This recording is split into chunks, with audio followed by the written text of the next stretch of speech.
The smell of coffee, frying bacon, the sound of a river moving slow through the trees. It was a Sunday morning in April 1862, a quiet stretch of Tennessee woodland, a place called Shiloh. It means peace.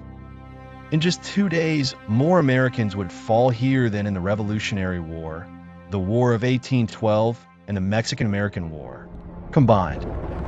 The nation was about to learn a brutal truth. This war would not be short. The Union had momentum. Under Ulysses S. Grant, federal forces had pushed deep into the South. Fort Henry, Fort Donelson, Nashville, all fell.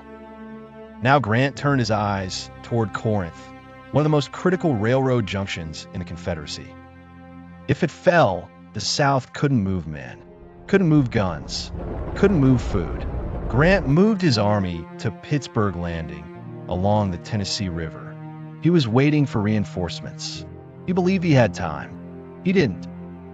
To the south, Albert Sidney Johnston watched the situation slipping away. If Union armies combined, he'd be overwhelmed.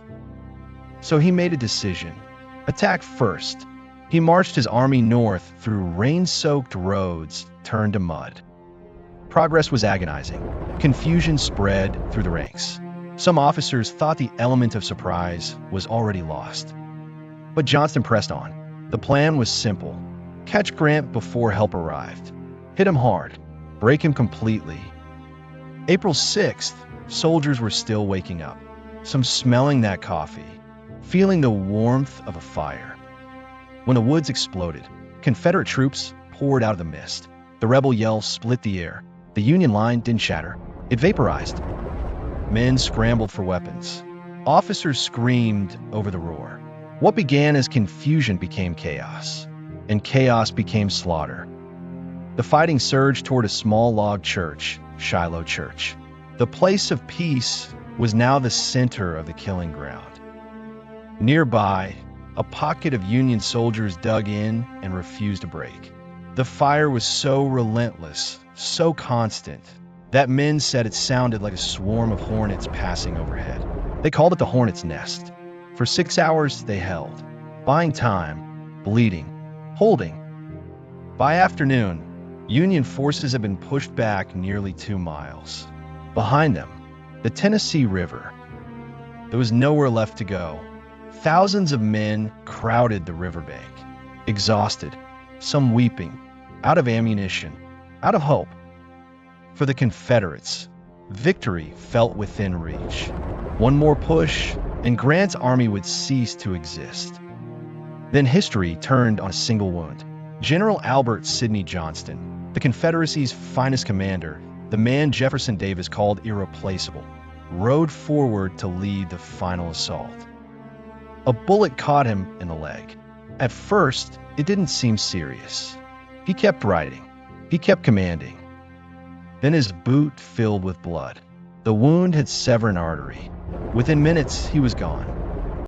The Confederacy's best general, dead on the verge of his greatest victory. Command passed to P.G.T. Beauregard. He looked at the battlefield, looked at his exhausted men, and called off the attack. Historians still argue about that decision. Was it caution? Exhaustion? A fatal miscalculation? Whatever the reason, the moment was gone. Darkness settled over the field. Rain poured down. The wounded lay scattered in the mud, crying out in the dark. Every few minutes, Union gunboats on the river fired into the woods. Boom! Then silence. Lightning lit the sky, revealing the full horror of what had happened. Under a tree, soaked and exhausted, William Tecumseh Sherman found Grant. "Well, Grant," he said, "we've had the devil's own day, haven't we?"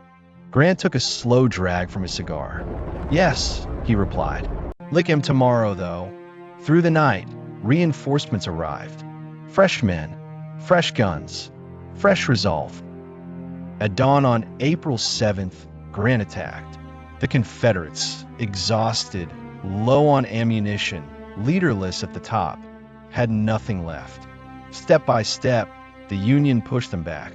By afternoon, The Confederate line was dissolving. The retreat toward Corinth had begun. When the guns finally went quiet, the scale of it became clear. Nearly 23,000 men killed, wounded, or missing in 2 days on one patch of Tennessee ground. Shiloh didn't end the war. It changed what the war was. The generals who walked off that field were no longer the same men who had walked onto it. They had learned something the country hadn't yet accepted: that this would only end through total, grinding, merciless war. No quarter, no shortcuts, no mercy. The place of peace had become a prophecy.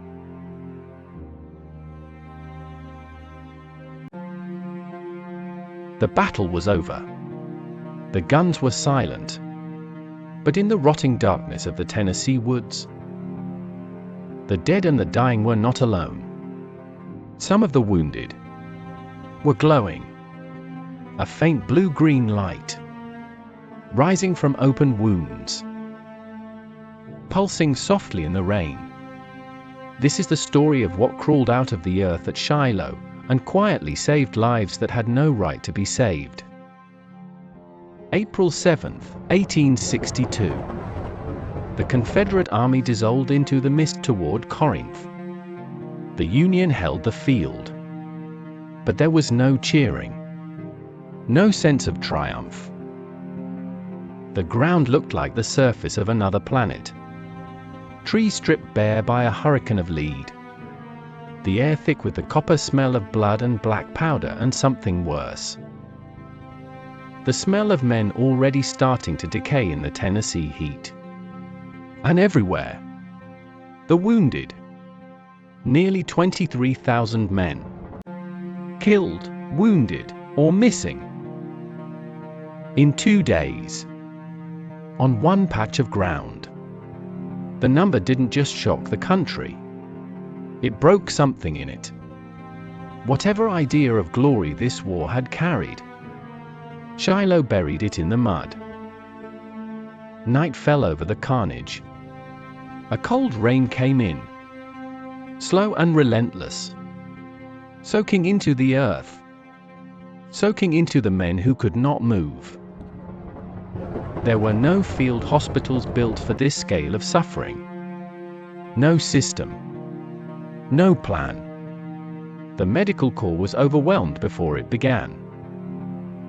So the wounded simply lay there, in the blackness, in the mud. Some calling for their mothers, some past calling for anything. Hours passed, and then the soldiers who were still conscious saw it.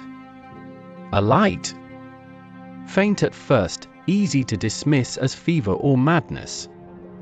Blue-green, soft, impossibly beautiful in the middle of all that horror.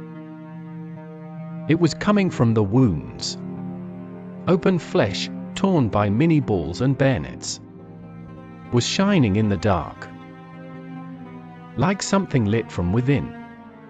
Like something alive. The story moved through the field like wildfire. And the men who had it, the ones whose wounds glowed, seemed to survive at higher rates than those who didn't. Their wounds healed cleaner, faster, against all odds, against all logic, against everything medicine knew in 1862. Against all odds, against all logic, against everything medicine knew in 1862. The soldiers gave it a name: the Angel's Glow. For nearly 140 years, it lived as a ghost story, a campfire legend, the kind of thing you half believe and never quite explain. Then, in 2001, a 17-year-old named Bill Martin was visiting the Shiloh battlefield with his family. His mother was a microbiologist. He asked her a question she couldn't immediately answer. What if the glow was real? What if something in this soil was actually doing it? He went home and ran the experiment. a high school science project. He won first place at the Intel International Science and Engineering Fair. Because he was right. Deep in the soil around Shiloh lives a bacterium called Photorhabdus luminescens. It is bioluminescent. It glows blue-green in the dark. And it thrives in exactly one set of conditions: cold, wet, and deep in the earth. April 1862. Cold rain. Men lying in the mud with open wounds, their body temperatures dropping through the night. Their flesh became a perfect home. But here is where it stops being strange and becomes almost miraculous. Photorhabdus luminescens doesn't just glow. It produces a chemical arsenal. Compounds that actively destroy other bacteria. The ones that caused gangrene. Sepsis. The infections that killed more Civil War soldiers than bullets ever did. The bacterium was acting as a primitive antibiotic nearly a century before penicillin existed. The men whose wounds glowed were being treated by the earth itself. Think about that for a moment. In a war where surgeons amputated limbs by the thousands because they had no other way to stop infection. Where a man who survived a battle might still die a week later from a wound that barely bled. Something in the Tennessee soil was doing what medicine couldn't. Not chosen. Not engineered. Not prayed into existence. Just there. Waiting in the dark. Doing what it had always done. And on the worst night in the history of that ground, it found them. After Shiloh, nothing was the same. For Grant and Sherman, the masks had come off completely. They had seen the real face of the war. Not flags and cavalry charges and tactical genius, but bodies in the mud and infection and the slow grinding cost of staying alive. Grant would press deeper south. Sherman would eventually march to the sea, burning everything in his path.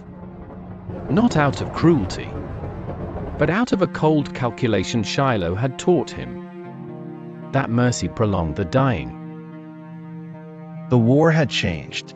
The men who fought it had changed. And the place called Shiloh, the place named for peace, had become the dividing line between the war America imagined and the war America got. We remember Shiloh for the numbers, for the carnage, for the turning point, but somewhere in that story, in a part nobody planned and nobody could explain, a few hundred men lay in the freezing mud with glowing wounds, staring up at a lightning-split sky. They didn't know why they were glowing. They didn't know what was happening inside their flesh. They just knew that something, in the middle of all that darkness, was keeping them alive. The angel's glow, not a miracle, not a legend. Just the earth, doing what the earth has always done, quietly, without glory, without a name, taking care of its own. Like, share, and subscribe for more history.